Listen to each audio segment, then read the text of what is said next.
Welcome to the Industrial Talk Podcast with Scott McKenzie. Scott is a passionate industry professional dedicated to transferring cutting-edge, industry-focused innovations and trends while highlighting the men and women who keep the world moving. So put on your hard hat, grab your work boots, and let's go. Man, what an incredible week. What an incredible week. Before I get going, I just want to say thank you. Thank you very much for joining the Industrial Podcast. And I hope you enjoy it. Great content for this podcast. This is where we celebrate the industry professional and companies that have that big vision for the future. The trailblazers, the leaders, the people and companies who get it done. Welcome. Well, like I said, I was fortunate enough to be able to attend the Gulf Coast Industry Forum, met a lot of fantastic people. It was presented by the Port of Houston. Incredible content. If I would make a recommendation, if you have an opportunity to do that next year, do so, or get any information whatsoever about that event. Incredible. They had an incredible lineup of professionals talking about everything from the hurricane, of course, all the way through trade and the impact, the incredible impact the Port of Houston has on just of course the Gulf, but the United States and the world, and how important that particular commerce is in that location. I was just proud to be able to be a part of that group and meet a lot of people, a lot of incredible people who are just passionate about their work. I came in contact with BIC Alliance and the gentleman by the name of Jeremy Osterberger, and it's just wonderful to have that conversation. That publication has tremendous content, and they just love what they do, and it's a lot of fun. And then next week's podcast will include a gentleman by the name of David Tolson. Arete Advisors is his company. He's a managing director, and he talks about companies, primarily the industrial space companies, who are looking to transition, do something different with their business. And because of his background, his knowledge, his skills, he's able to really lay out a plan. I was really excited about that conversation, too. I met with a lot of people, 3-4 people, which is a lot in my company, with Green Bank.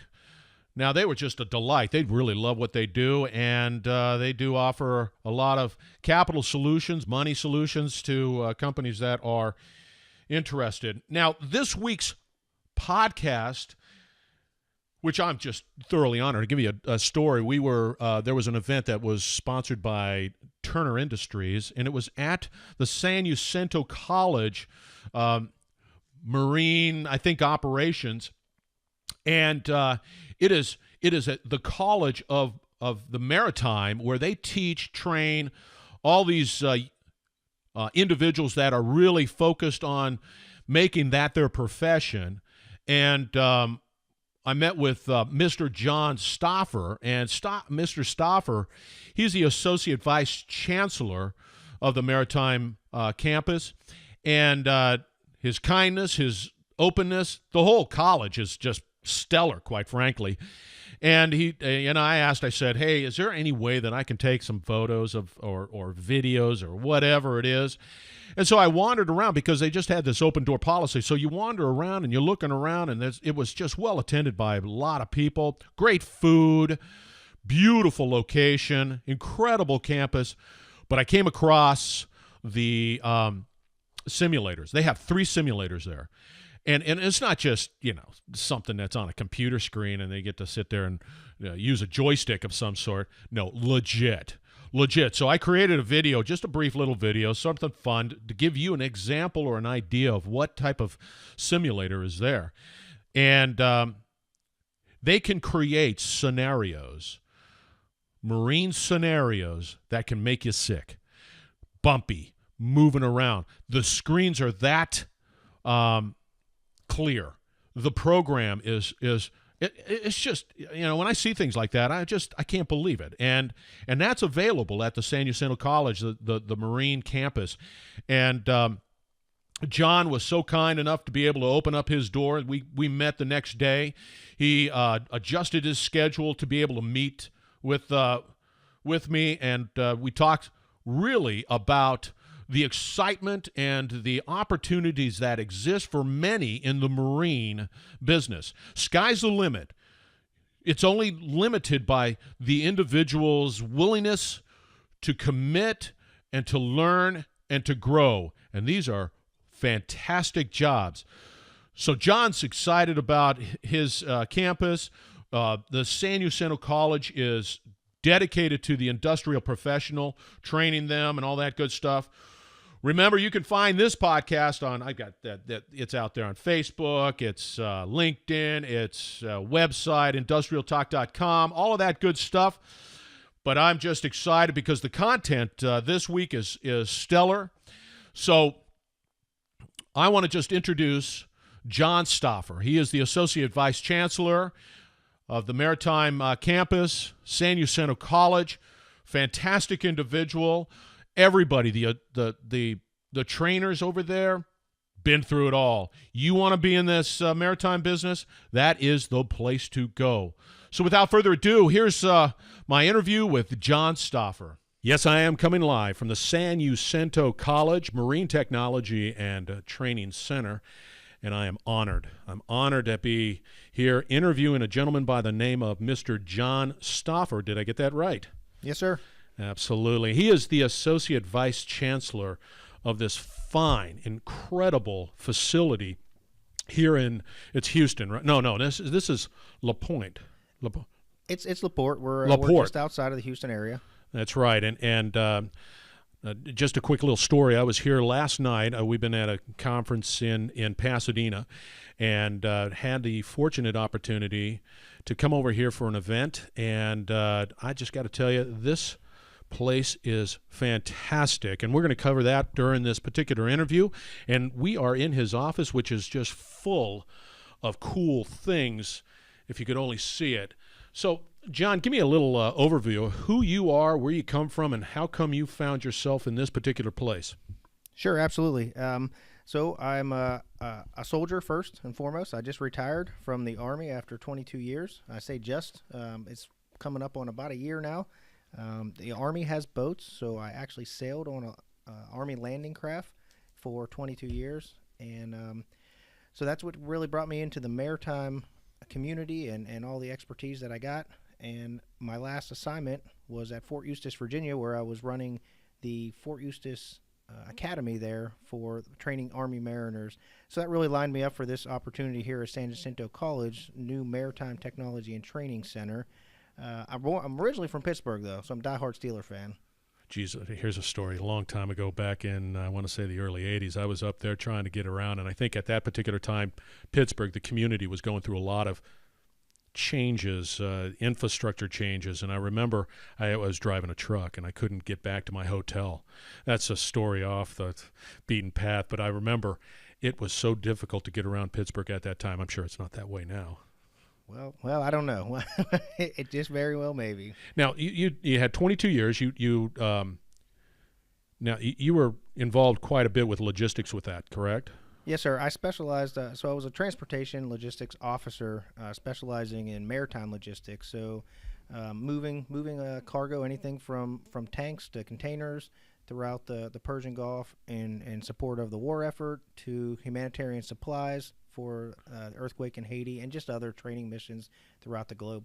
Do you, I mean, 22 years is a long time to invest in that career. Do you miss it? I miss the soldiers. I think most soldiers, airmen, sailors, doesn't matter which branch of service, will tell you that's what they miss most, the camaraderie. And the fortunate thing, the maritime industry and community, just because of the nature of it, you're on a ship, sailing out there at long periods of time. You might be out there 28 days. Those become your brothers, sisters, and so it has that kind of nice feel to it. So I'm very fortunate to transition, just not wearing that green uniform and Army boots. Yeah, but would you be on a bigger boat? And then into, I mean, I'm having a hard time picturing this, and it's just, so if you go to, let's say, the Middle East, your boat's got to be on another boat, right? Or do you? No, well, in some cases, but in my case, we had it was 350-foot landing craft, so had a crew of 32 that was worldwide deployable. So we sailed it from the East Coast to the Persian Gulf right before the war kicked off. How long did that take? So it took about 42 days. We did have to get across the water? We took some stops. We only do 10 knots, so we're not going to get anywhere fast. We'll get you the cargo you need. Just give us a little bit of time. God, that's a long time to go across, and that water is bouncing and doing all that good stuff. And I mean, how did you? I mean, you must have hit storms and stuff like that. Sure. I mean, you obviously you try not to, but they're out there. You have some fabulous technology that's out there now. So you have a monitoring system, a weather system that will keep you up to date on what's in front of you and give you some recommendations based off of what your data that you provide them. If you told them you didn't want to see anything greater than 10-foot seas and 35-knot winds, and this is where I'm heading, they're going to do a pretty good job of keeping you out of those elements. Yeah. Now, this facility, which is absolutely gorgeous, if I would recommend anything, is I would get down here, find this location, and the San Jacinto College Marine Technology and Training Center, and just would you be willing to sort of entertain people coming in and wanting to look? Oh, absolutely. Gorgeous. We have a fabulous facility here, 45,000 square feet, and we're here to show it off for students that are that want to attend here, or anybody that wants to host some events here. Just come on down, contact us, and we'll get you in here. Yeah, I highly recommend that because boy, they put on a great program, and I tell you, the view is wonderful. It just has a great feel, everyone, and I would highly recommend that you do that and take them up on that offer. Now, you've been here for just a year? Yes, sir. September, just over a year. September 12th, I started. Wow, last that's year. just yeah. And it's because of your background in what you were doing in the military gave you the ability to be able to do this, or did you do something prior to this particular? No, I think that so it was a posting that was highly sought after. I was told after the interview process, and I think that really allowed me the opportunity for this position is my last position in the Army. I was running a maritime campus that was there training Army mariners, and so I understood the nature of the curriculum development and preparing to send mariners, and in this case, or soldiers, and in this case now students, out to sea, which is a challenging job, and it's you got to make sure that you're trained up to the Coast Guard standard to go ahead and work on these ships. The program that is here, and I know that we've talked about this, it's both credit and certification. Now, in general, did San Jacinto College have a program similar to this prior to this beautiful facility being built? So we taught a maritime, and we still do, a maritime administration and maritime logistics programs here at the campus, or not our campus, in San Jacinto, and those are for shore-based mariners. So not life at sea is not for everybody, but to support one mariner at sea, it takes 5 shore side. So there's definitely a demand for that as well. Here at the Maritime Center, the program is really, the vision started almost 10 years ago, and it was from the port itself. They came to several colleges and said, hey, we want a program, or we want somewhere to train our mariners that are operating in Houston, because they're leaving the states of Texas and Houston to go get trained. And San Jacinto College was the first to go ahead and jump in there and really commit to starting this program. The demand, that's an interesting statistic. For every seagoing individual, there's 5 that has to support that individual. Yes, land. Sir. What were the 5? I mean, what does that mean? I mean, so you're talking about anything from administrative, the paperwork, to stevedoring, the ones working on the docks, to fueling, everything that supports that ship that is either loading or unloading cargo or in transit to do such. The 5. Do you train in that? I mean, in this facility, do you train that administrative side, or do you the stevedore? All of that can be brought about here. It can be brought about at San Jacinto College. We currently at this facility are only training underway mariners, both from an academic credit, which you'll get an associate's degree at applied science and maritime transportation, which is a seagoing billet, or the incumbent mariner who's coming here to either upskill themselves or start out in the industry working on ships. The macro look at this, I know that we're both at this particular conference. What's the name of the conference? The Gulf Coast Industry Forum. That's right, Gulf Coast Industry Forum. And we're getting a lot of great information from that particular event on a lot of the, I guess, energy-based movement of crude, chemical. Anyway, it appears, now correct me if I'm wrong, it appears that the demand for what you're teaching, training here at this campus is going to be in greater need in the future. Is that a correct statement? Absolutely.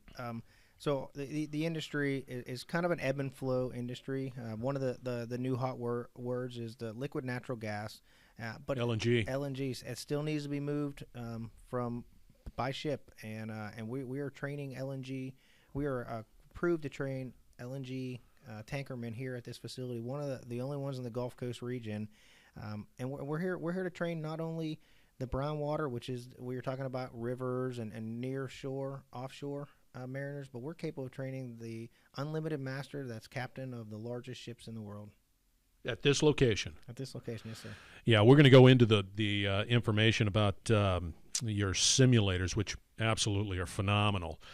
But do you know if this area is building LNG terminals? So, yeah, they are. We're starting to build some within the Houston Ship Channel, and I want to, and I don't quote me here, but I think we actually had a terminal or a ship that actually came into the terminal somewhere in the Houston Ship Channel, LNG. The question I would have, if I'm interested, if I'm a young pup coming out of high school, and how would I just say, first off, how would I even think about the fact that I want to get into this profession? And that's one thing. But then how would I execute and come over here and know that I want to come to this school to learn this stuff? Do you do any outreach to the high schools and other colleges or internal? What do you do? Sure, we do. We're very fortunate in the Houston area. And I'll give you an example why we're so fortunate. In the Houston area, we have 6 high schools that have maritime programs. And I'm not talking that they're just teaching maybe a little bit about this is a ship and this is port and starboard, left and right. They have some simulators, not as detailed as what we have here at this facility, but they've invested in simulators. And I'll tell you why that's really unique. My career in the Army, being a mariner, I spent a lot of time in the Chesapeake Bay, Virginia area. And if you're familiar with that area, it is a large, robust maritime community. It's the largest naval fleet in the world there at Norfolk. And there is not one high school maritime program in Virginia. So you can really see the commitment and the dedication to this Houston community, and they understand how important it is to just the economy here is to have mariners and have that ship channel occupied.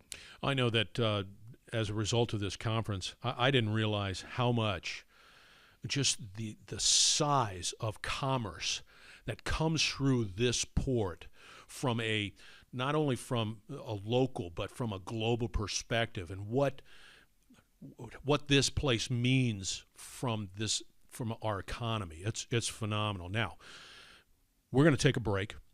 I want all of you guys to hold on because we're going to talk about some 3 key things to consider when looking at getting into this profession, as well as we're going to talk more about the simulators, which I had an opportunity last night to grab the wheel of one and mess it up, of course, and it's fabulous technology.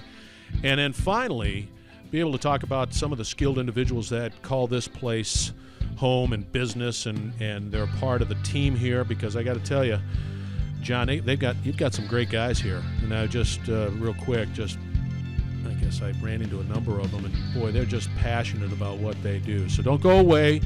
We're going to be right back. Thank you very much for joining the Industrial Talk Show. Hey, once again, this is Scott McKenzie with Industrial Talk. If you like what you're listening to, please feel free to sign up for the free podcast as well as the blogs. I'll try to keep it all relevant to your business and hopefully be able to provide some insight into what we do at Industrial Talk and what you do as a professional. Hope to see you soon. Thank you. Welcome back, and I am really appreciating the time that I get to spend with Mr. John Stauffer. He is the Associate Vice Chancellor of San Jacinto College Marine Technology and Training Center. We've been talking about a lot of the stuff that's been going on specifically in this area, the need for training, the need for the opportunity for this is just meaningful work and a great profession. And this college itself is geared to be able to help you succeed in this particular field, which I highly recommend that you come on down. You got to come on down, visit it, see it, ask the questions, but it's a cool place. Now, John, we talked briefly offline that I'm looking for three things, and try to make it simple in the sense that I'm a guy. I'm interested in pursuing this opportunity. Now, I can choose to be a welder. I can be in maintenance if I'm interested in the industrial space. What makes this profession so appealing? Sure. I would tell you right off the bat is the opportunity to travel. When you're in this industry, it's a challenging, it's a tough industry, and you're going to work and you're going to work hard. But we work in this industry on shift work, and it varies on what type of ship you're on. You might be working 1 week on, 1 week off, all the way up to 28 days on, 28 days off. And you're living on this ship, and you're seeing some unbelievable ports and cities that you may not have been able to see just if you weren't in industry. So it's one of those things that afford you that opportunity. Now, I would imagine I traveled quite a bit, and that because you were in the military, you traveled quite a bit. That's challenging for a marriage or any type of relationship. Sure. I would definitely agree with that as well. But I got to tell you, man, I would have been all over this. If this was offered in the middle of the desert where I come from, I would have probably jumped on this in a heartbeat. So, yeah, travel. So that's cool. For also the ability to, it's only limited by your dedication and your determination for an entry level mariner. So when you come into this field, you may not have the skills. We're going to teach those to you. We're going to teach them either through the credit program, or we're going to teach it through our commercial program. And you're going to start out, and you have a vision. And if you have the determination and dedication, you can be the captain of the largest ship here in the world. So that's not really an opportunity that you get a lot of other places. If you were an airline pilot, you'd have to certainly go to college and get your 4-year degree and become a pilot. And in our industry, it's just limited by that drive that you have internally to go ahead and get up to that wheelhouse and be a captain. I have a lot of drive. How long, if I was a driven, dedicated, determined person, and I wanted to be a captain, and that is my dream, and I get the opportunity. What are we talking about time-wise? So a tugboat captain, which is the most common in this area, probably 7 to 10 years of time for. But when you make that, you're definitely going to be in the $100,000 annual salary range. And again, you're working shift work. So if you're working 28 days on, 28 days off, and that's a little bit unrealistic in the tug industry. Normally it's 10 days on, 10 days off. Those 10 days are yours. So if you want to go ahead and spend them with your family, or if you want to go ahead and a lot of our adjunct staff here, I say it, send the elevator back down and train those other mariners and come here and teach for me, then you can certainly do that as well. So what you're saying is that in my days off, if I'm 15 days on, 15 days off, whatever the shift is, you're saying that I could take my 15 days off and come over here and work? Absolutely. I have a large staff that does that. That is cool. I mean, that is great. Now, if I wanted to go beyond the tug and I wanted to go up to something bigger, better, the real blue water type stuff. So that's going to take you, and a lot of it, to be honest with you, is sea time driven. So if you're probably talking 12 to 15 years, you got to go ahead and make sure you check the blocks on sea time, as well as upskilling yourself for the Coast Guard required training. So do you guys do that here, the upscaling training? We do. We utilize our simulator for a lot of that because there's advanced ship handling where you're using trying to dock a ship with multiple tugs support. So this is something that we do in a controlled environment.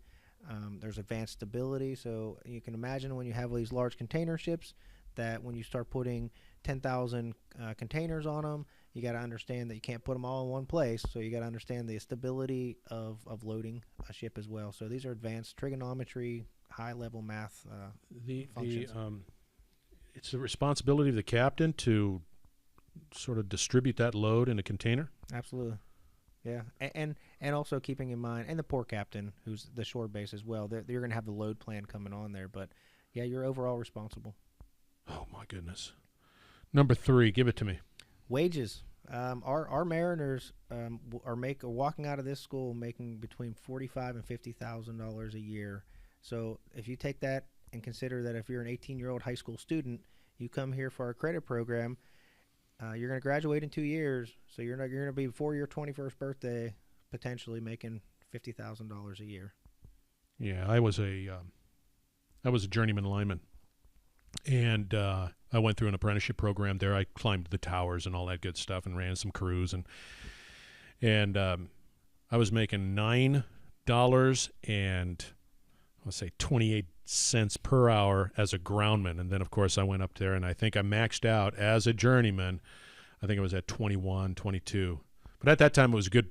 Sure. I mean, geez, you're rolling in it, relatively speaking. And, of course, you have overtime. The wages here now, what does a blue water captain typically make? Oh, they're probably 140,000 or so. A lot of responsibility. A lot of responsibility of the crew, the cargo. There's international laws that you're adhering to as you go in and out of these foreign ports. So yeah, a lot of responsibility and piracy. Yeah. I saw that show. Yeah, that movie. Do you teach some of that mariner law here? We do. We teach it. It's embedded in Coast Guard courses. There's a course called Vessel Security Personnel with Designated Duties, and then we also teach it to our credit students, our students that are degree seeking as well, because security is at different levels depending on your capacity on the ship. The entry-level mariner doesn't need to know how to develop security plans as much as they just need to understand how to know and see what is potential security risk or something of that nature. I have to ask the question because it does intrigue me, and I did see the movie, so I feel like I am capable of asking the question. Do you guys, what's the current thinking in piracy? What is the current? I mean, are they just avoiding that area altogether, or is there just? I mean, what is it? So I can tell you from when I last sailed over there, and that was in the 2013 to 14 time frame. That's pretty current. There is detailed maps that show you exactly where the piracy attempt happened, and then it'll also go into different levels: attempt, successful, or just a contact. And so those areas are identified. It's highly encouraged for commercial shippers to go ahead and try to leave or stay away from those areas. A lot of times it just means staying further off the coastline. However, time is money in the commercial industry, so as a crow flies, you're going to try to get into that general direction. One of the force protection measures that was added was to carry security detachment teams on these large container ships. It was a company's investment in the overall security of the cargo and the ship, so they figured we'll just go ahead and put a small detachment of armed individuals on there, and then after that, precautions that you take. So when we would go through any kind of hostile waterways, we would go ahead and lay out our fire hoses, because if you had any boarders, you hit them with 125 psi of water, you try to repel them. That's a good strategy, but I mean, where. And I know it varies, but if I have a container ship, and I've seen those container ships and how they just stack the heck out of them, right? It looks like a doggone apartment complex in the water, right? Do you have a value of that cargo, like a dollar value? I don't know. I don't think so. When we carry cargo, we didn't have a dollar. We had a commodity what we were carrying, but we never had. So a you dollar. knew what it was, Certainly, of course. certainly, but you have to know it because of segregation. If you have something that can't be close with, the rules tell you, the laws tell you it has to be 15 feet away because it might be one. And off the top of my head, I can't think of two of them that. But you keep them far enough apart, so you have to certainly know the commodity. Yeah, and if you're trying to distribute the weight, of course, you're Sure. going to have to say this container full of lead weighs more than these pillows over here on this container, and so we've got to sort of. I understand all that. That makes sense. That definitely. So what we have three things. Of course, the travel, which is for a young person, that'd be great. You get to see the world, make some good money, and then and geez, the shift time also looks pretty doggone good too. And you're saying, hey, if I've got the dedication, if I've got the focus, if I got the commitment to do and learn and understand my craft, my profession, and everything about that, the likelihood, and there is a good likelihood, that in either where from 7 to 10 for tugs, all the way up from 12 to 15 for those big ships, I can have that response. That's not a long time. No. I mean, that's just right around the corner. And then, of course, if I'm okay, let's just say I dragged my feet, and I'm 20 now, and I went through the program, fine, good. I could be up to about 50K per year. Yes, sir. 50K is what. And the food is paid for. You get a stipend when you're a crew member on there, so you pay for the food. It's provided for you. No kidding. No lodging or no. No, nothing. It's 50K in your pocket, and you don't have to. Well, unless you when you get off on the thing, you got to go to your Right. apartment or wherever you live, your house. That's for sure. Okay, well that's pretty cool. Hey, I want to touch upon the simulators. You've got how many simulators here? So we have 3 Kongsberg bridge simulators, and we have 1 Kongsberg engine room simulator. And I've got to tell you, man, and I had the fortunate opportunity to be able to be in one yesterday or last night, and it's cool. I mean, and I was talking to somebody there, and I can't remember what it was, that the simulation, we went into the computer area where you can create the simulation and draw up whatever. He said that you can create it in such a way where the water is rough, and because I'm telling you, everyone, the screens are beautiful, and it's around you, and he said, yeah, I can make you feel like you're really moving and possibly get you sick. So the decision to now, is that state of the art? Oh yeah, absolutely, state of the art equipment in a world class facility here, and it was purchased and donated by the Houston pilots, and which really highlights the commitment and dedication that the Houston maritime community here has in this program. So they purchased it, a $1.3 million Kongsberg bridge simulator. But you have 3. Is that total or Total? Correct. Total. Correct. So we have 3 because to actually maximize the effectiveness and the total capability of a simulator, you have to be able to put an operator in one simulator and be able to have them give instructions and directions to other ships, and you can do that through actually like a video game kind of scenario where the control room person can play around with it, but to actually have somebody else hands on the throttles in the other bridge simulators that we have, so we have total of the 3, that's the most realistic you're going to get. That is how you dock and undock a ship in here. Yeah, I can't remember who I was talking to, and he goes to the same barber that we do, and I said, do you see any digitization of the image? And I said, can you just go anywhere theoretically? The image that's on the screens, you can pretty much go anywhere. So that's a heck of a processing. Those computers must be pretty robust. And he said, yeah, we need an upgrade, right? Because it just keeps getting more real and clearer. I mean, I'm telling you, man, I was blown away. Yeah, we have so there's areas that you can operate in. We currently have 10 of them. And so that there's a price that you pay for every area. So you want to make sure that you choose the areas that have high congestion. Maybe obviously we have the Houston Ship Channel. We have other areas within the Gulf region, and then you start getting into what type of ships do you want to go ahead and be able to put yourself on, or target ships. In other words, when you're on the ship, what am I seeing? And we have almost 100 of those, so we can really build a scenario in that control room that puts you into a congested waterways with sailboats, with pleasure crafts, with large container ships, and really see how you're going to react in a controlled environment. The scenario that we got a break. I can keep on talking forever. We talked a bit about the 3 things that we need to consider, and we're going to be breaking real quick. I really appreciate John spending time with us today. I know he's a businessman. He's got a great facility. And don't go away, because we're going to talk a little bit about a scenario that I witnessed yesterday, which was pretty cool, and even I was getting tense. So stick with us, and thank you for joining the Industrial Talk podcast. We'll be right back. Hi, this is Scott McKenzie with Industrial Talk. I like to learn, and I like to have fun. And when I can put them both together, learning and having fun, well, that's a match made in heaven. That's why I put together a drawing for Louisiana Fish Excursion, as well as the 2018 Mardi Gras once-in-a-lifetime event. You can find more about this information, about this 2 wonderful opportunities at the Industrial Talk website at industrialtalk.com. Welcome back, and I am with Mr. John Stauffer.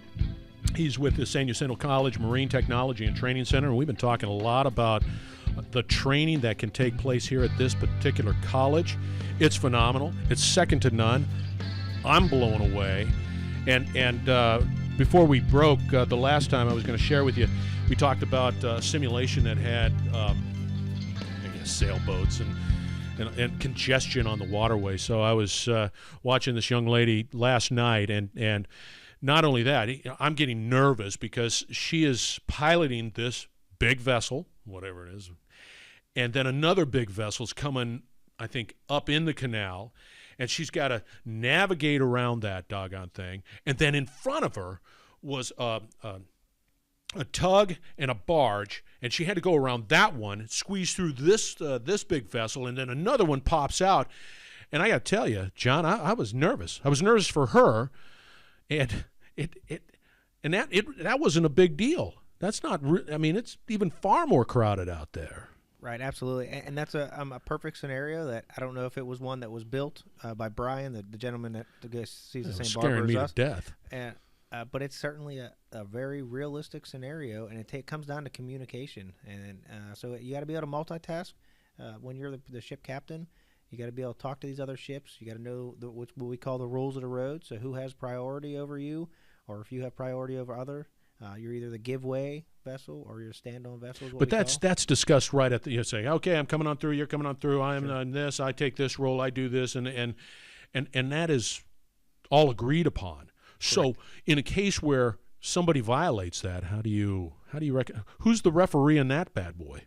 So well, you hope it never gets to a point where you actually have an accident. Because these are big things. I mean, you don't want that. So the rules are pretty clear. The Coast Guard rules are pretty clear that you know, if the vessel that is supposed to be turned away from you does not take actions required by the rules, then you will take necessary actions to avoid the collision.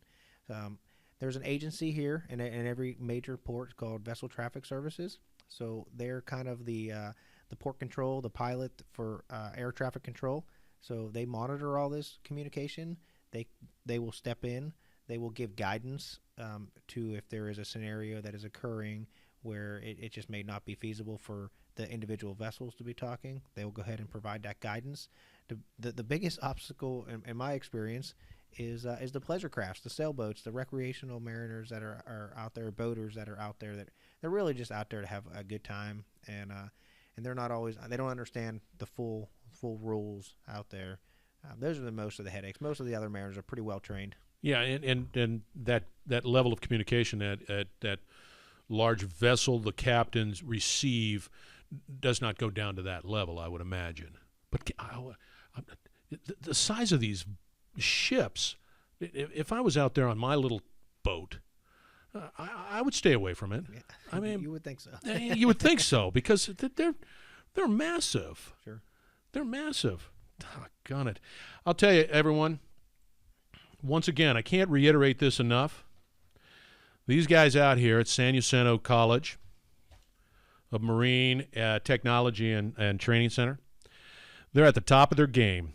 They're passionate about what they do. They're really committed to the community. And I had a fortunate opportunity to speak with the Chancellor. What's her name?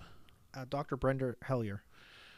She is so committed to the success of this system, this college system, and I got to tell you, it shows the level of professionalism, the value of your education out here is second to none, and I really, for me personally, just to summarize it, the three things that if you're looking to get into this profession, in the Marine profession, three things that you're going to have to consider, because it's important. And that's one, if you like to travel, you get to travel. You get to travel to places that you probably wouldn't have ever traveled to, and you get the opportunity, and you get paid to do so. The second thing, of course, is the sky's the limit. If you see that big ship out there, and you see that whatever it might be, whatever they're hauling, right?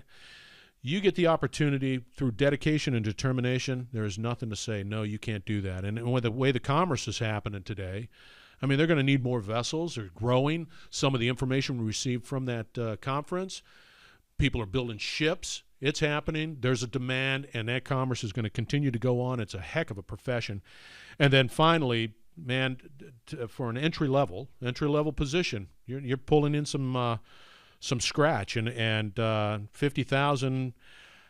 Man, John, I really appreciate your time. Oh, no problem. And opening up the door here, and letting me be a participant in this small but very professional community. Come on down, see these simulators, because they're really cool. And thank you. Thank you to you. Thank you to your staff. And thank you for what you're doing in this particular part of the, I guess, state. Did you get impacted by the hurricane? Oh, not personally, but Okay. I had some Well, staff course. members and some members in the college that certainly did. Well, this is what's interesting, is how quickly the people of Texas in this area, and specifically the people that are associated with this port, all the professionals, how they support everybody. It's a great profession, and I really appreciate your time. You're welcome. Thank you, everybody. We're going to close up after the break, and I just want to make sure that I'll reiterate, you got to come on down here. You got to visit with Mr. John and see this place, because it is spectacular. Thank you very much. All right, let's wrap this thing up. I really appreciate the open door. The open door to be able to get into the San Jacinto College and talk to Mr. John Stauffer. Fantastic program. Highly recommended you take him up on his offer to be able to go out there, look around, because it's really quite the cool thing. And I also want to say thank you. Thank you to everybody listening to the program here. Next week, we're going to be talking to Mr. David Tolson. And it's going to be the same thing, because it's great content, and he's got a lot of things going on. Really appreciate all the people that I met at the round table. And thank you again. Be safe out there, and enjoy your week, and we will see you next week. Thank you.